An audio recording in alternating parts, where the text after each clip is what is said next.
Hello, everyone, and welcome to our special online event, the Sjælland Letters, unique letter formats and letter locking techniques found in the prize papers collection. My name is Lucas Hazes, and with me today are Amanda Bevan, Maria Cardamone, Gustav Engeby, and Luan Kokoli for the first part of the session, a roundtable, and Jana D'Ambrogio and Daniel Stauser-Smith from the Unlocking History Research Group for a letter locking workshop and the world premiere of 2 new letter locking videos in the second part of the session. We are very happy to welcome you all to this virtual event, which has been cooperatively organized by the Unlocking History Research Group, the German Historical Institute in London, with a special thanks to Ole Munch and the Prize Papers Project. The Prize Papers Project is part of the Göttingen Academy of Sciences and Humanities, funded within the Academies program of the Union of the German Academies, and it is based at the University of Oldenburg in Germany, as well as the National Archives UK. And this event is part of our exhibition, Captured: The Materiality of the Prize Papers, currently on display until the 23rd of December at the German Historical Institute in London. A special thanks goes out to our audience. Today, we are simply blown away by the high level of interest. The prize papers are a collection of records that were confiscated by British privateers and naval vessels between 1652 and 1817. The prize papers at the National Archives UK still hold thousands of documents that have not been touched for centuries. As a result, the records and various artifacts have survived in a unique condition, rarely found in archives across the globe, with many records preserved exactly as they were archived during the early modern period. And among the collection's highlights are 160,000 intercepted letters. The lion's share of these letters has been opened. However, hundreds have survived in their original closed or folded state until this day. As a result, hundreds of different forms, formats, folds, and letter locks for early modern letters have survived. What these letters show us very vividly is what Jana and Daniel have specialized in for decades. During the early modern periods, letter writers used various forms of folding and locking of their letters for postal dispatches. Before envelopes were invented, people used the letter paper to fold and lock their letters. And thanks to our long-standing collaboration between the Prize Papers Project and the Unlocking History Research Group, we can draw on extensive expertise in letter locking techniques. In our joint online event today, we now present a very special collection of letters found in the Prize Papers collection. These letters were once stored in a box of private papers of Lieutenant George August Dossit a Dutch East India. Sorry, some of you have to mute their microphone too. We can still hear you. They were stored in a box of private papers of Lieutenant George August Dossit, a Dutch East India Company captain who sailed on the Danish ship Sjælland, which was captured at the Cape of Good Hope in 1798. As many of his letters, as you can see here, not only their content but also their form clearly show Dalban was a member of a Freemasons lodge, and as we will hear today, can, for example, be linked with the Masonic Lodge La Vertueuse in Batavia, present-day Jakarta, Indonesia. As we are now going to hear doing 4 short impulses, the case of Dalban letters is an excellent example to not only show the unique characteristics of the Prize Papers collection, but also the importance of preserving the materiality, the original physical state of documents in archives, as well as doing digitization projects. As the Sjælland letters show, the materiality of the letters offers its own research incentives and its own insights that go beyond the writing. Preserving the unique material condition of the original records is not only one of our goals in the Prize Papers Project, but also our responsibility as a digitization project. As our first speaker today, we have Dr. Amanda Bevan, Head of Legal Records and Head of the National Archives Prize Papers team, who will tell us more about the background of the record survival in general and about her experience with sorting the prize papers. So Amanda, how is it that these records ended up in the National Archives in the first place?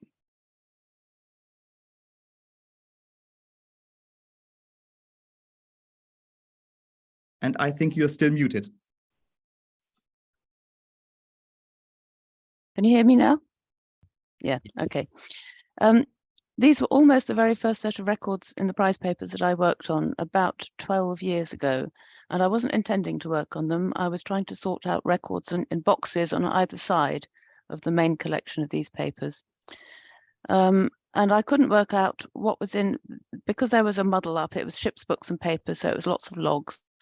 And I was getting lots of logs of ships which had never been captured. 7 of them Dalban had served on, and I eventually realized that the link was Dalban, and that these were ships that he'd served on previously. And it was my first experience, really, that the prize papers contain a lot of private archives of seamen that they carry with them from time to time. So he was carrying with him not merely a lot of letters that we're going to be talking about, but he was carrying the proof of his competence as a seaman, as an officer. And he appears to, the first ones we have date from 1784. He's been serving on at least 7 ships going backwards and forwards between Batavia, Bengal, and the Netherlands. And at the last moment, he gets captured off the Cape of Good Hope. Why do we have them? These are not like the normal prize papers where a ship is captured, all its papers are taken, and they're brought into the High Court of Admiralty in London. These papers should not really have come to the High Court of Admiralty in London, because he was captured and the ship was taken into the Cape of Good Hope, and they would have been dealt with there. But somebody decided to put in an appeal, and therefore the papers were packed up, or some of the papers were packed up and sent off to the High Court of Admiralty in London, which acted as the registrar for the appeal court. So we have sets of papers which ended up in the appeal court papers in London, some which ended up in the miscellanea of the registrar because they seem to be big sacks of papers, and some which stayed in the Cape of Good Hope for quite a lot longer, and then eventually came here when those records were sent back to the archives. So whatever we found in this box, there may well be more in some other boxes.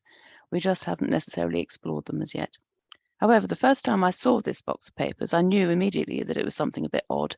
I've never seen similar letters in such quantity before, and I'm absolutely delighted to see that these are being explored now. We contacted Jana and Dan fairly early in working on the prize papers because we were very intrigued by the number of letters which were either never opened or had been opened but were refolded immediately. One of the things which really struck me is just how very strong paper memory is, and that one can actually even refold flattened letters once you know what the folding patterns are.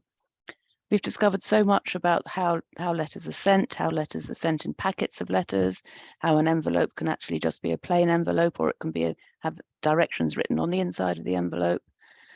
But again, I think of all the, just to return to my main point, of all the letters that we've seen, this is the largest collection of the most unusual types of folding. And I hope we all enjoy understanding how they were made. Thank you, Amanda. So our next speaker is Maria Cadamone, our prize paper senior photographer, also responsible for our materiality shots and videos. Maria and I curated the current exhibition, captured the materiality of the prize papers together, but Maria and her art are definitely the stars of this exhibition. So Maria, how do you capture the materiality of the prize papers letters? And is it also possible for you to show us some of your work from the Sjælland Letters? Thank you for introducing me. Just trying to find. Can you see my screen? Yes. Yes, good. Yeah, as was said, we have many letters in the collection, and yeah, materiality means many things to record the physicality of objects. So basically, the physical state, the material, the shape, the condition, and the colors, and so on. And I try to do this by applying specific methods for different requirements, let's say. For example, we had the panorama shot, which is a way to display all the letters, which often they're enclosing other letters. So it's a sort of family tree that can be seen in one single shot, and is very useful to track back the position of each single letter.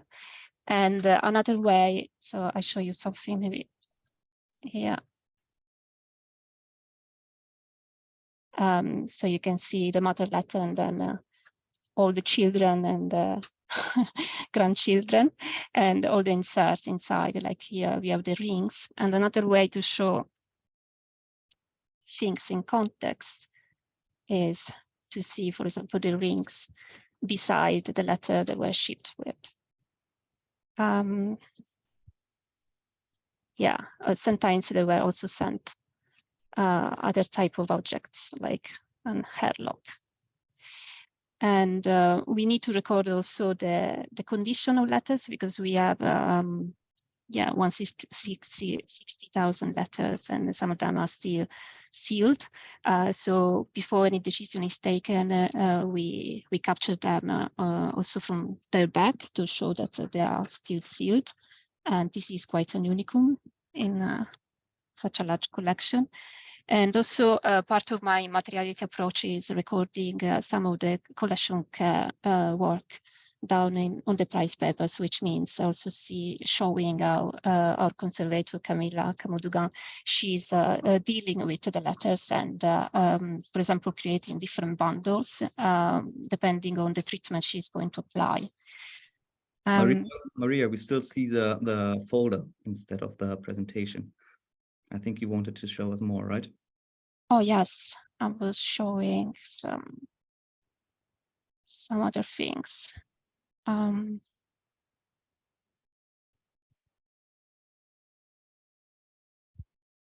Yeah. Yes, that's better. Yeah. And of course, we have a space also at the German Historical Institute where the exhibition is at the moment, a very large space dedicated to the letter locking features, because they are very special to us. And yeah, as you can see in this image, this is just a sample of letters contained in the box HCA 3766, and they are all different shapes. And there are different ways to capture this and still preserve the letter locking features. Of course, we need a flattened image in which we can read the text front and back. As you can see, the back cannot tell much about, it doesn't really make sense because it's all broken in little pieces, why it makes sense when it's folded. But what makes even more sense in a case like this is to discover actually how the practice of letter locking was handled. And for this, I would like to share some videos. Let me see. Here. As I found out that a moving image is more able to speak for itself and to reveal how things were handled back then. And also to show some, let's say, the marks left in the paper and the paper memory. So once I fold, I try to flatten it with my hands, but the paper itself tends to go back to its original state.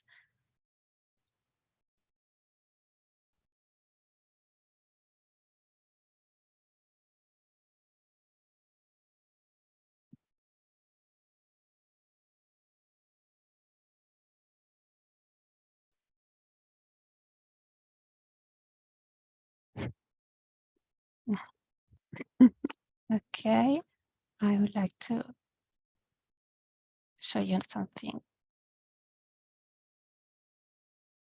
again different.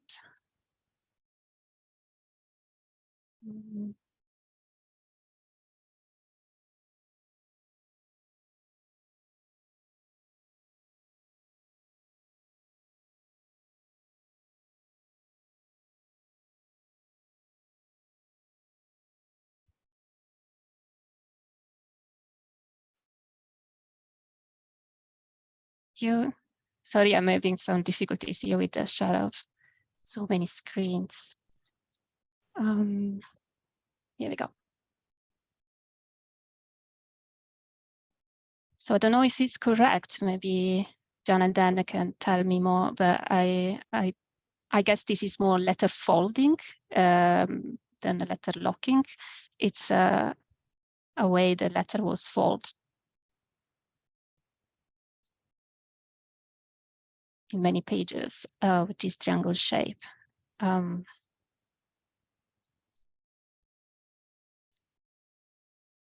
Yeah, and the last thing I would like to share with you is a very recent method that I'm studying. It's called the reflectance transformation imaging. And it's a way to take different photographs of the same subject with different light angles. and then merge all together in a using a rendering and a specific software, and this allows us to see all the marks in a surface. Can anyone tell me if you can see? Yes. Yes, cool. So by moving here the light source, I'm able to highlight all the different folding marks. And this was at the end of the course I was attending. It was the last 10 minutes I thought I recreate a letter folding sample just to see how it looks like. And I can tell the results are quite interesting, because now we can see, for example, the marks on the paper left by the writing, for example, which might be useful. Yeah, it might be useful for tracking back, let's say, how it was folded originally, especially in the case we have some letter folding which was flattened by conservators back in the days. So it's quite interesting, I think, and I'm very curious to apply possibly later on. Yeah.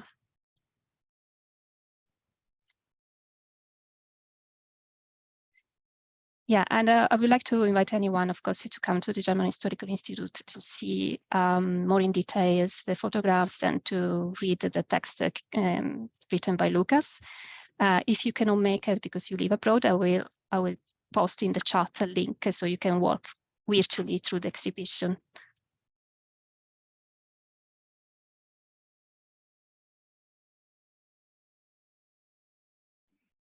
Perfect. Thank you. Then we have the third speaker, my dear colleague Gustav Engeby from Stockholm University, whom I hold in high esteem, not only as a colleague who is present at a workshop with us for the second time in 6 months, but also because Gustav is writing his doctoral thesis on Scandinavian trading networks in the Caribbean and the Indian Ocean, and the Sjælland collection is one of the many collections he's working with. So Gustav, we are now curious to know more about the history of this ship, the turbulent history of its Asian-born captain, and why the English captured this supposedly neutral ship. Yes, indeed. Do you all see the screen I'm sharing? Yes. Oh, that's cool. Okay, Sjælland then. It was a large Asian-built ship of 500 tons and 12 3-pound guns, and a motley crew of about 70 mariners. It was, as heard, captured at the Cape of Good Hope in 1798, when it was laying in port with a valuable cargo of colonial produce, both from Java, Japan, and China. Despite officially sailing under a Danish flag and being named after Denmark's second largest island, the ship represents a quite global affair. It was fitted out from Batavia, with Copenhagen as its final destination, but it was financed by capital raised from British East India Company employees in Madras, together with Batavian planters, and a certain Franz Theodor von Liechtenstein, who was the second in command at the Danish colony of Trankebar. Liechtenstein, who on paper was the owner of the Sjælland, had earned himself a reputation as a merchant of passports during the Revolutionary Wars by naturalizing goods, ships, and men of belligerent nations, either as neutral Danish property or Danish subjects, all for a fee, of course. And the reason such a career could involve large ships as Sjælland has to do with wars becoming increasingly global during the 18th century. Increased privateering in the Indian Ocean drove both European and non-European merchants and their networks to conduct trade under the cover of neutral flags. In Liechtenstein's letter book from the same year that Sjælland was captured, one can, for instance, find him acting as a strawman for Armenian networks. And there are other contemporary examples in the price papers of both Sephardic Jewish and Parsi merchants conducting trade using either the Danish or Swedish flags, and in some cases also in the Caribbean, which hints at the global role that Scandinavians could play in wartime commerce. And now, in regards to Sjælland's captain and the main recipient of the letters presented here today, one can view the Alban's presence on board as a product of Liechtenstein's business model. Now, in order to easier pass off a ship as neutral under Danish color, Liechtenstein or his business partner often recruited a so-called flag crew, which was basically sailors of neutral nations or Asian-born or enslaved persons, who they used to pass off a ship as belonging to a neutral state. The Asian-born persons and the enslaved were used because the High Court of Admiralty argued that the law of nations did not extend to either Asians or enslaved. So in the case of Sjælland, as you can see here in the muster roll on the left, one can clearly see the use of a flag crew, as all officers on board were either born in small neutral states, European settlements in Asia, or were from other parts of Asia. And the Asian-born de Alban, he had been recruited by an agent of Liechtenstein in 1797. Although the official captain was a Gustav Lorentzen from Norway, de Alban was most likely the de facto captain due to his experience of sailing between Europe and Asia. De Alban was a Dutch East India Company captain since 1791, but he was born in the Dutch colony of Chinsurah and joined the Sjælland together with 4 other officers who was also natives of Dutch East Indies possessions.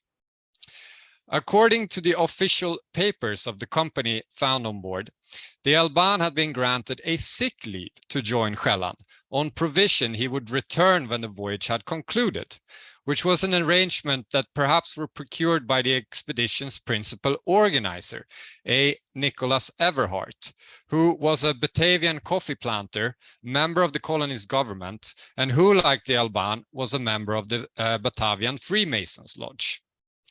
Now, upon accepting such an offer, de Alban and the other Dutch officers most likely transferred their personal papers on board the ship, as Amanda explained.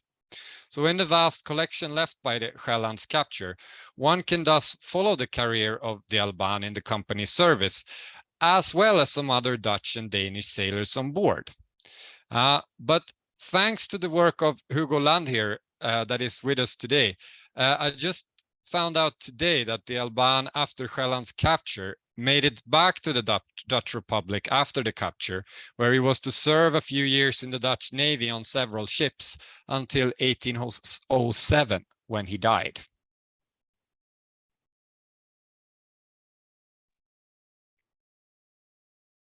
I will stop sharing. There you go.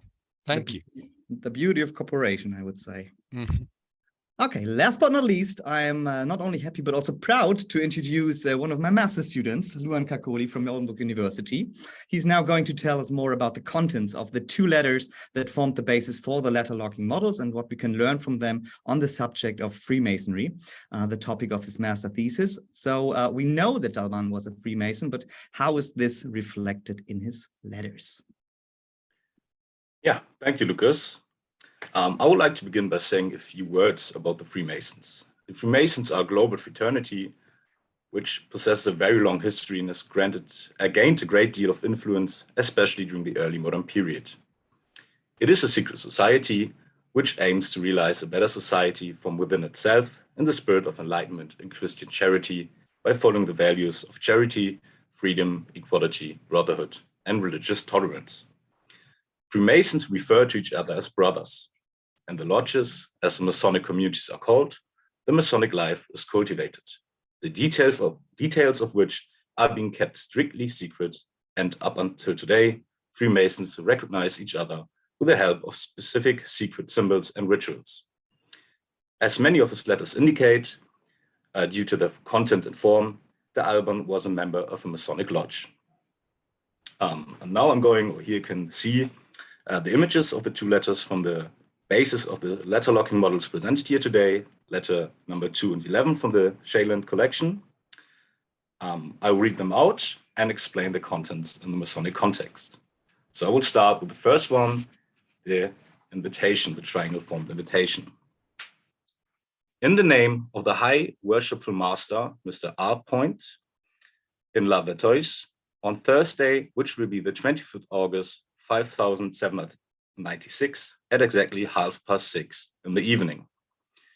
J. G. Harclots, PL. Secretary. This letter is an example for a typical invitation to a lodge's meeting in the early modern period. It is a printed triangle leaflet in which various details such as the date, time, and the name of the head of the lodge were entered by hand.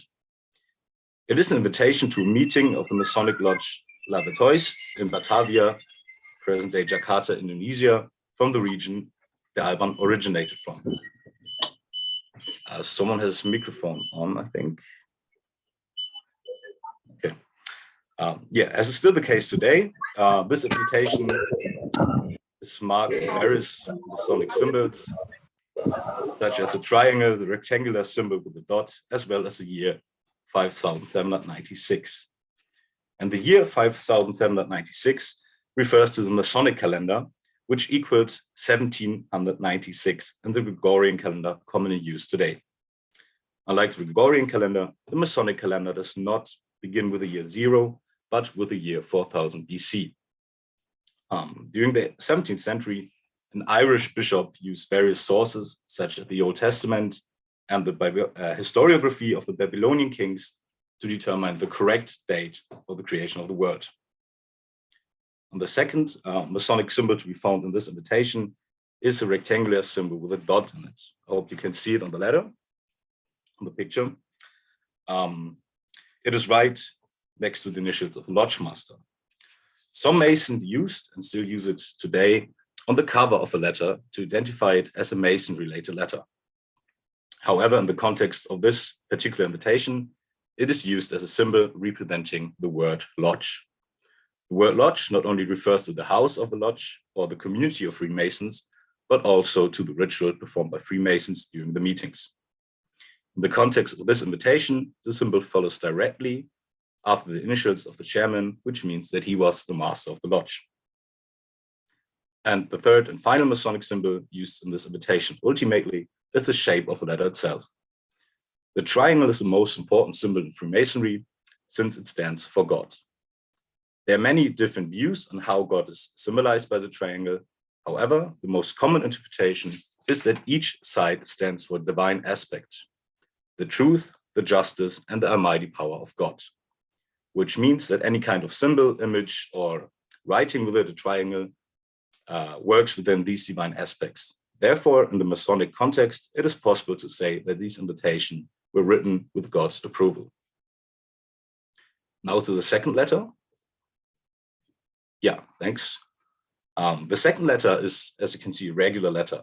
At first sight, this letter does not appear to contain any information related to the Masons, but if we read its text while viewing its contents in the context of the complete collection of the Alban's private letters, the scales fall from our eyes. Let me read the letter to you. Tomorrow, I will ask my friend the Alban to return the suitcase back to me, which I lent to him for at least a week and up to 6, and hand it over to his ED, as I had intended to take a trip to Sumeran. A different one, which I'm currently using, is too small, and as part of the service, it is his ID's obligation to send me my requested suitcase back by Friday. So we read about a suitcase, which is a very central object for Freemasons, and every Freemason keeps his Masonic items needed for lodge meetings in it. Now I would actually like to show you 2 suitcases, 2 typical Masonic cases. This, I hope you can see it all now if you look at my screen when I'm talking. So this big one here, I mean, if I stand up, I can show you better. This is a typical suitcase used during the 18th and early 19th century. And this way smaller one here is a modern suitcase, which is in use from the 1850s, approximately. So we read that the Alban borrowed a bigger suitcase from a friend, and now who now wants it back. But why did the Alban need to use a bigger one? This is due to the Chapuk luck, the so-called foldable top hat. I could show you here. The foldable top hat was only invented in the 1830s. So the Alban had to use a normal, regular size top hat and had to carry it with him. And not to carry the hat box as well.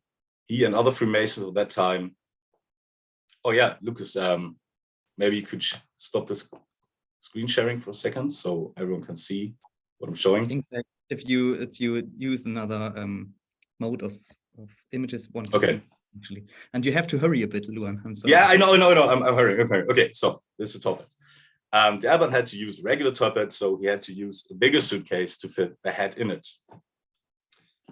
But not only the hat was in the suitcase of a Freemason, but also 4 other very important items I want to show you now. Where are they? 2 documents identifying a Freemason, man as a Freemason. Then the white gloves made out of leather, which were worn during the lodge meeting, and without them, a Freemason was not allowed to attend a ritual lodge meeting. And last but not least, the Masonic apron, which was and still is a central garment of a Freemason. Like the gloves, the apron has been in use since the founding of the first Grand Lodge in London in 1770, and it is a remnant of the cathedral building lodges of the Middle Ages, from which the Masonic lodges emerged. And now, Lucas, if you can put the presentation back on, I want to show you the last thing, and then I'm done. The last symbol. It is, as you can see here, it is the actual form of the letter. A very important law of Freemasonry, as you can see here, is the Pythagorean theory, which is on the right side. It is one of the basic rules of geometry that plays a central role in Masonic teachings. It states that in all plain right triangles, the sum of the areas of the squares of the cathetes is equal to the area of the square of the hypotenuse. So if A and B, shown here in the picture, are the lengths of the sides adjacent to the right angle, the cathetes, and C is the length of the side opposite the right angle, the hypotenuse, then the theorem can be expressed as an equation. A to the square plus B to the square equals C to the square. And in the teachings of Freemasons, the Pythagorean theorem represents the importance of knowledge of geometry and mathematics. It represents the idea of equality and is also the basis of the Masonic number mysticism. And now I'm done. Thank you. Thank you, Luan. So I think that's it for the first part of the session. Thank you to our speakers for the insights into their work. Brilliant. And I think we are now well prepared to fold and lock some letters, actually. Now I have the pleasure of introducing you to the Unlocking History team led by Jana D'Ambrogio from MIT Libraries and Dr. Daniel Starzer-Smith from King's College London. For many years, Unlocking History has been developing a series of resources for the study of letter locking, the historical practice of folding and securing letters to become their own envelopes.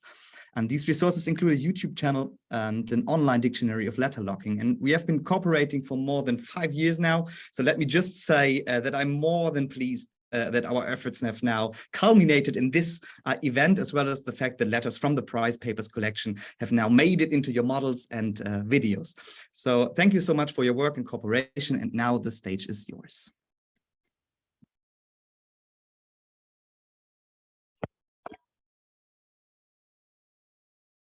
Hi, am I unmuted? We can hear you now. Great. Well, thank you so much. And I guess we wanted to start really by saying thanks to you as well. Thanks to everyone for being here. I also really want to thank the German Historical Institute in London for hosting, as well as to you, Lucas, for the invitation. And in fact, everyone on the Prize Papers Project and the National Archives for being such great collaborators. And I think the talks you've heard today and the images you've seen really drive home what exciting work you're doing and what forward-thinking work you're doing. We don't really like to use the word cutting edge on our project because we like to leave things uncut and as they were, but it really is kind of cutting edge research you're doing. You're really grasping these new methodologies in really exciting ways. So thanks everyone for being here. We only have half an hour, maybe even slightly less today. We want to leave plenty of time to lock a letter. So we're going to keep to the essentials in our introduction. But we do want to say a few words just to get things going. So I'm going to share screen. And this worked before, so hopefully if I go to slideshow, Works. Can you see that? Lucas, can you see that? Yes, it works. Great. Okay, hopefully that's now we see exit full screen. Oh no, okay. Try it again. Okay, so Now it's there. okay. In an age before the invention of the mass-produced gummed envelope, correspondence by letter was almost entirely dependent on letter locking, when a flat writing substrate is turned into its own sending device. Letter locking transported letters safely over distance for hundreds of years and plays an integral role in the history of communication security. All, or at least nearly all, of the letters in the prize papers would have been sent using letter locking technologies. As a collection with so many unopened letters, it's especially exciting to us. The image you can see here is of an unopened letter in the Brienne collection in The Hague.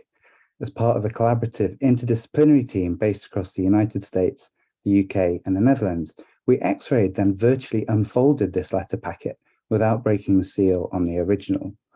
The prize papers offers thousands of opportunities like this one for the study of letter locking.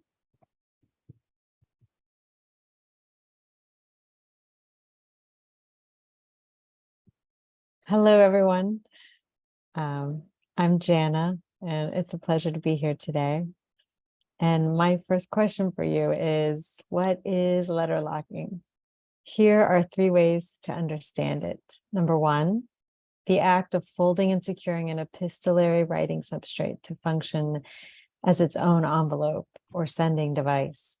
It's distinct from wrappers and gummed envelopes, and from origami, the art of paper folding. Number 2, it's a subcategory of a 10,000-year long document security tradition relating especially to letters. And number 3, it's also what we're doing today, and that is the study of the materials, engineering, and security of letters.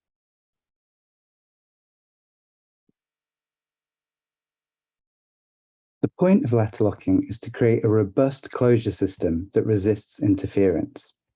A packet's security begins with its internal folding structure, of which there are hundreds, if not thousands, of variations. For added security or visual impact, locking mechanisms can be added too. For example, strands of silk floss, strips of vellum, or cut-off sections of the letter itself. These can be wrapped around a letter packet or threaded through holes and slits stabbed through its layers. Often adhesive is added and pressure applied with a seal stamp, but locking mechanisms do not require adhesive to be secure. Locking closure systems often use tamper-evident devices that might make a potential interceptor think twice. Sometimes locking systems provide closure without striving at all for security. For example, French court letters between the reigns of Louis XV and Marie Antoinette. Some can be highly sophisticated, such as the spiral-locked last letter of Mary Queen of Scots before her execution. We have a whole article on this on the British Library Electronic Journal. We also have down here in the bottom left the spectacularly elaborate dagger trap lock of Simeon Fox, an intelligencer. Letter locking was not confined to the rich, powerful, or well-educated. Any archival file from this period will reveal now unknown figures well skilled in this practice, from lovers to prisoners of war. Many, such as the Venetian Tommaso de Livrieri, used more than one kind of locking method. And often we find individuals choosing variations with different levels of security. So on some days, they might use a low security letter. On other days, they might use a high security letter. And it's common to find both well-known and unknown historical figures choosing from among the same forms of letter locking. Letter locking poses a number of important challenges to the humanities, including the need to preserve at least some of the rare surviving unopened letter packets, such as those in the Brienne collection or the prize paper. In of those collections, preserving them in their unopened state for a future study.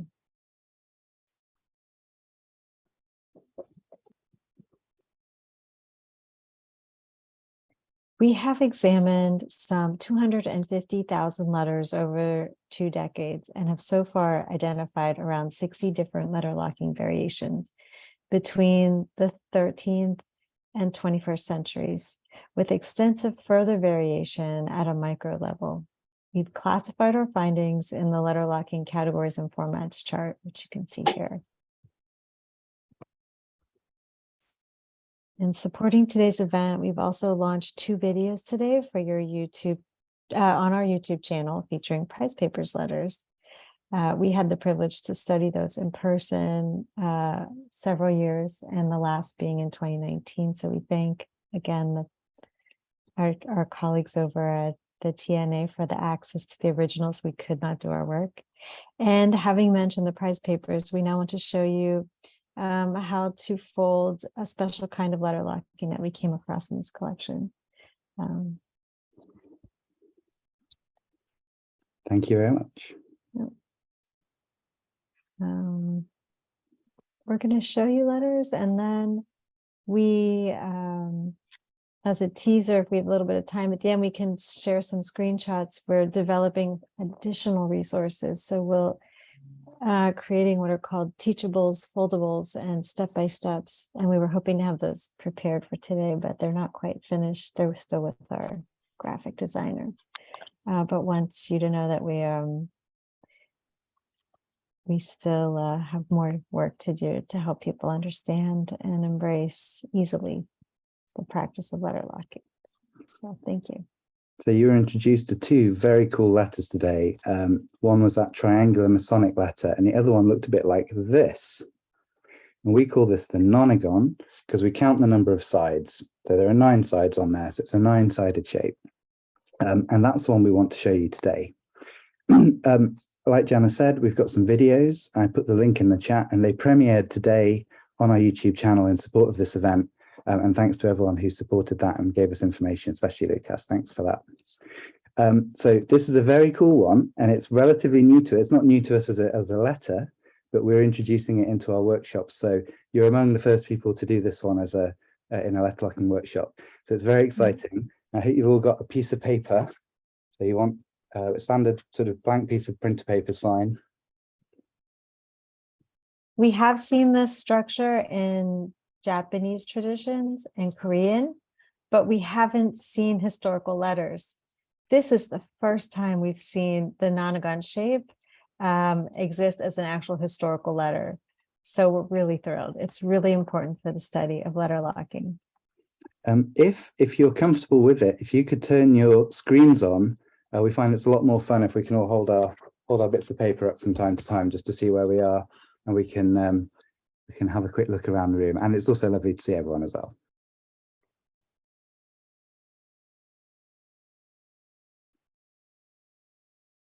So Okay. often in our talking, we hold our paper in portrait mode, but this time we're going to start with it in landscape mode.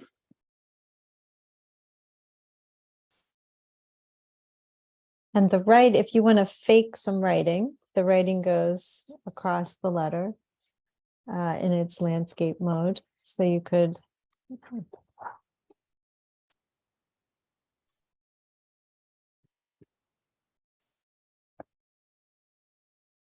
and then sign it.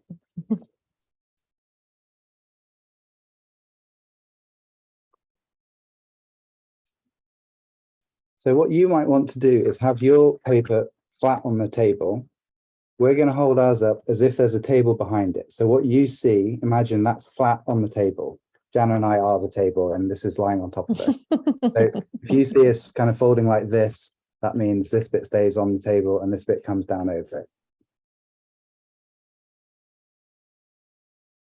Okay, so the first step is you're going to fold your letter in half, long edge to long edge. You're going to align those edges. Okay, so these are the long edges, these are the short edges. And then you'll set the crease at that midpoint. It's okay if they're not perfectly aligned.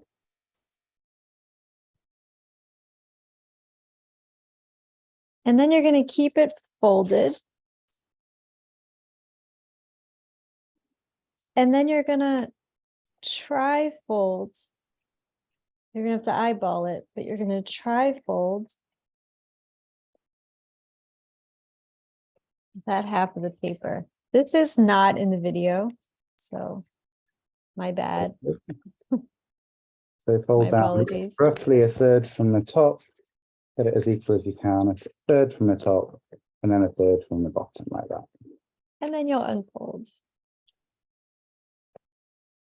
And then you'll unfold all the way to its open state.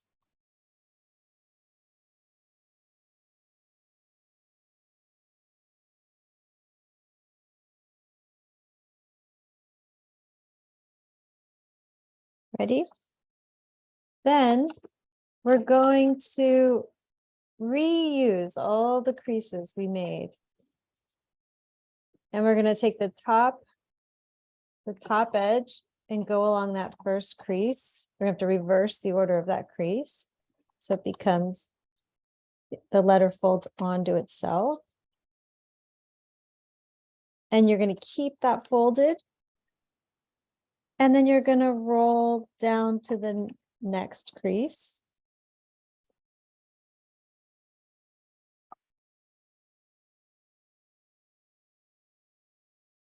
And I'm just above, I've folded just above the center crease. And then you're going to keep rolling the folding. So we're roll folding. And you'll roll again and again.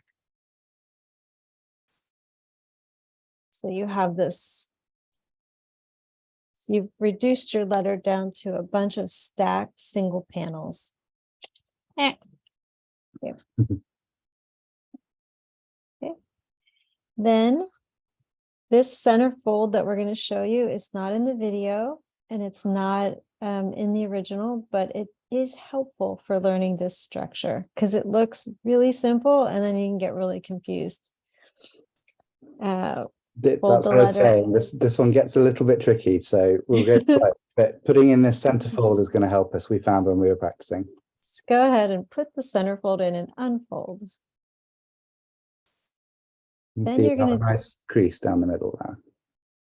You're going to take your thumb or your finger and you're going to hold it next to the center fold. So this would be your right edge if it's on the table. And you're going to hold your finger to the right of the center fold. And you're going to fold the letter down 90 degrees to make a 45-degree angle.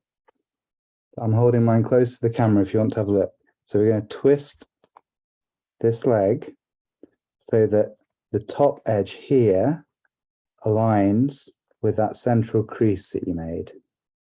I haven't done that quite right, so I'm going to do it again.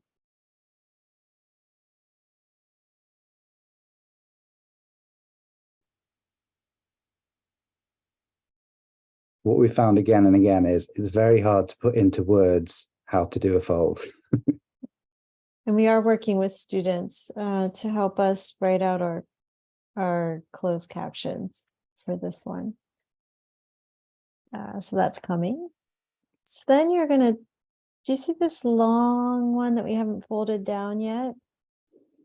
It's going to lay parallel to this one, but the fold is going to go backwards. So do you see how this one we folded down onto itself so that the leg is in the front and you can see that continuation here? You're going to fold this the opposite direction, making an arrow point. And one leg should be longer than the other. That's definitely what we want. Yeah, that's good. So do you see that you don't want this, even though it looks nice and neat? You don't want this. You want this. So you should be able to stick your finger under there on one side, but not on this side. Okay, everyone have that? Okay, now here's where the magic happens. It's super fun. You're going to turn your letter. What do you think? You're going to turn it this way.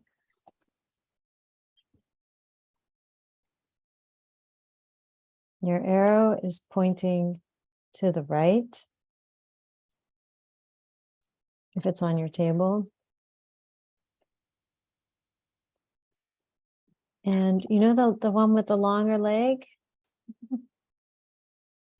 We're going to turn that, we're going to twist it down another, to make another 45-degree angle.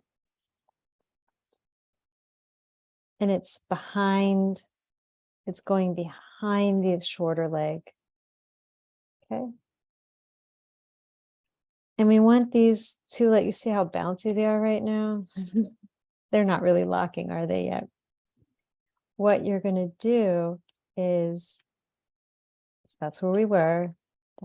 You're going to take this leg here and you're going to bend it back on itself.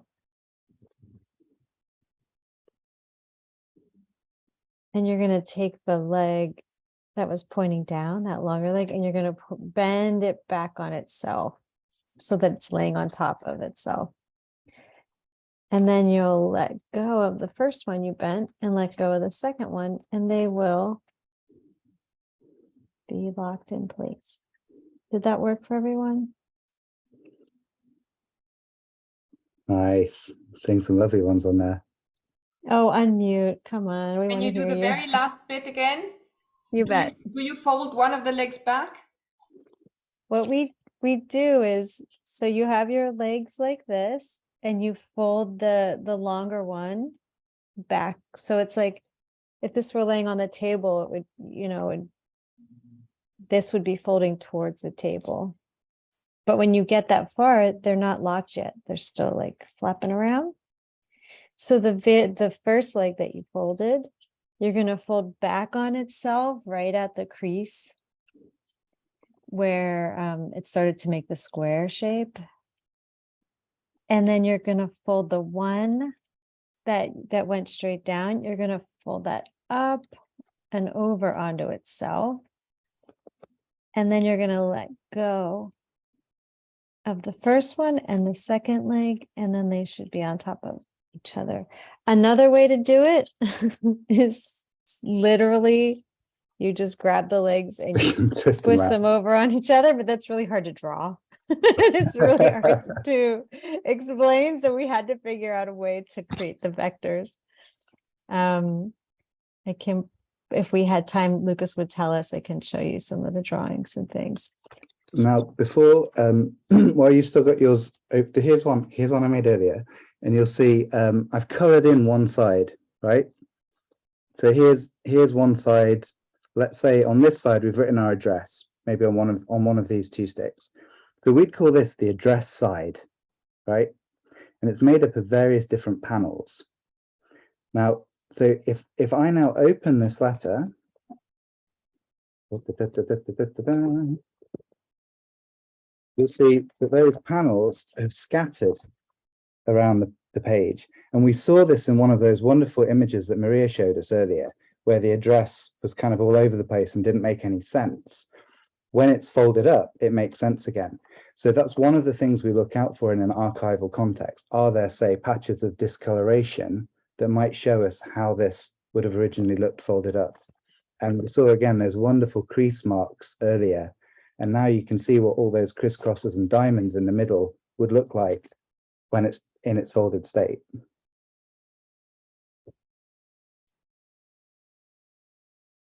What do you think? Very good. Should we all hold them up at one point? Yay.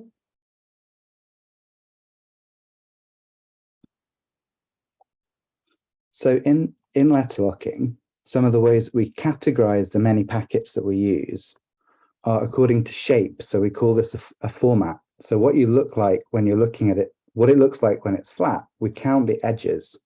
And you see this one has 9 edges, therefore it's a nonagon. If it was a bit shorter, I don't know if this was kind of missing like this, maybe it would be a hexagon. So that's one of the ways that we do it, counting the edges, and that's a format.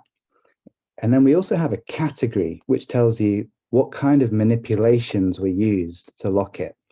So in some letters, you might have some string, some wax, cuts, slits, locks, things like that. And so those are all different kind of manipulations. This one is just folds, right? All you've used to close it is a fold. If you were to then put a wax seal on here and stick it shut, that would be a fold and adhere, because you folded it and you've added adhesive. If you then tied some string around it or stabbed a hole and wrapped a lock around the center, then you would start building in those extra manipulations and it would change category. So this one is a category 1 letter because it only uses the fold. You see there in the chart, category 1, no lock along the top and a fold as you come down. And down here in the format section, it's got 9 edges, so it's a nonagon. And you also see the little padlock in the category 1. That means it's a 0 security letter. Right, you send this through the post, anyone can open it up, read the contents, refold it, and your recipient would be none the wiser. If it had booby traps, adhesive, different kinds of locks cut from the piece of paper, it would be a very high security letter. And you can see as you go up the categories chart, you get increased security on hold. That's not always true, but in those cases, that's what you see. And so one more thing to say about the chart, and I'm sure Jana will have more to say, but you see that we have some numbers that are filled in and some that are in outline. The ones that are filled in, we've seen examples of them. So we've seen examples of a 1, a 3, a 12, etc. The other ones, they're possible, right? So we might find them in the future. We could certainly make them, but we haven't seen historic examples of them yet. So in a huge collection like the prize papers, which I think has, Lucas will correct me, 160,000 letters in it, it's quite likely that there will be other kinds of method, different combinations of manipulation that might be able to help us fill out this chart a bit more. But again, one of the reasons why we're so excited about the collaborative work we do with the prize papers.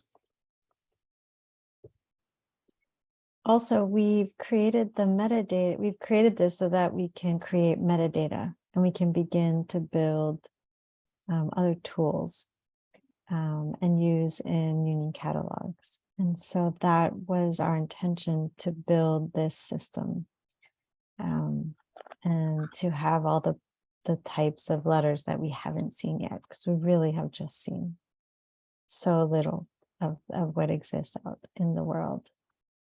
So we hope that this could be an inclusive way, or ways, the ingenious ways people have locked their letters over time that we haven't even seen yet. I'm just looking in the chat, Jana. Someone said it's like the periodic table of elements, which is a lovely thing to say. Thank you. We love it. Thank you. And then Amy is asking, what number is the fold that we just did on the categories chart? Well, what do you think? Let's see. So at the top, it's talking about locks. Do we have a lock on this letter? Does anyone see a lock? Okay, so we definitely know we're in column 1 because NO means no lock. Is this letter, so down the left side, or we call them manipulations. They look, so as I'm a conservator, and why letter locking has intrigued me all these years is that sometimes what we call manipulations look like damage.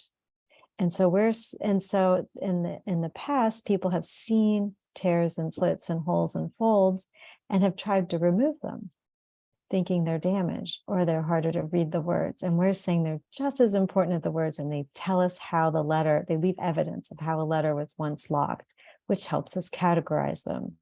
So you can figure out how a letter fits into a category by studying its surface and figuring out what manipulations you can see. So does this letter have F, folds? Does this letter have folds? Yeah, great. Okay. Does it have a tuck? It kind of doesn't have a tuck, right? It has that twisty thing that we just call a fold. We haven't seen something go into a pocket, and that's what we call it. That's it. And do we see any slits or holes? So we definitely don't have fold, tuck, slit, hole. Do we see any adhesive on this letter that was used to secure it shut?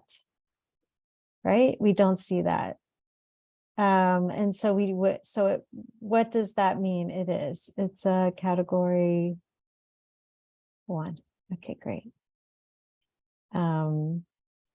So you can see how on a more complicated letter, you've got to do quite a bit of tracking around here, but it's a really consistent way of seeing what's present in the letter. This is our students have been creating these. We used to draw out and make photocopies and hand out our, what we call foldables and teachables. So this is the letter. This is the TNA's letter. We assigned it a number UH220. So it can be found in our archive, which is here. And these colors are visual accessible. So they can be seen through any visual lens that interprets colors. They're going to see a contrast of shade. And when we fold this letter up, as we know, all of the orange panels will be on one side and all of the purple panels will be on the other. So when this is open, it shows, you can use it as a teaching tool to show how the panels scatter. And red lines mean mountain and the blue lines mean valley. And these every line and shape is assigned its own distinct line. So if you are using black and white photocopying or whatever, you're still going to have a line value. So you don't need to have color to see what is happening on this foldable. And then we have these beautiful step-by-steps, which are showing us, here is step one. These are the stages, and this is the final state of step one. We've been testing these with our students from MIT and King's over the last 7 years. And in the end, they're basically like, we want to see the whole evolution of a step. We don't want you to show us the step and make it be the beginning of the next step. Like, please take us through the whole thing. So we finally just did it. And we show how to get through each step.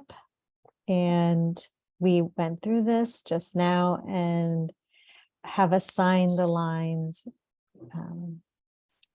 the same colors that we have in our foldables, the arrows rather here. And then it ends with showing the letter folded and then as an open packet. And so this is coming your way soon. We hope. We were hoping for today, but you just get a teaser now.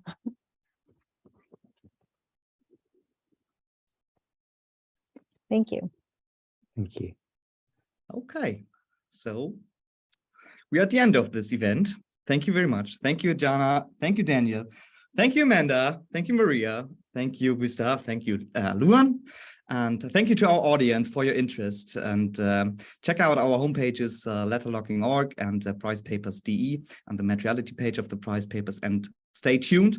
Thank you, everyone, and have a nice weekend. Thanks, everyone.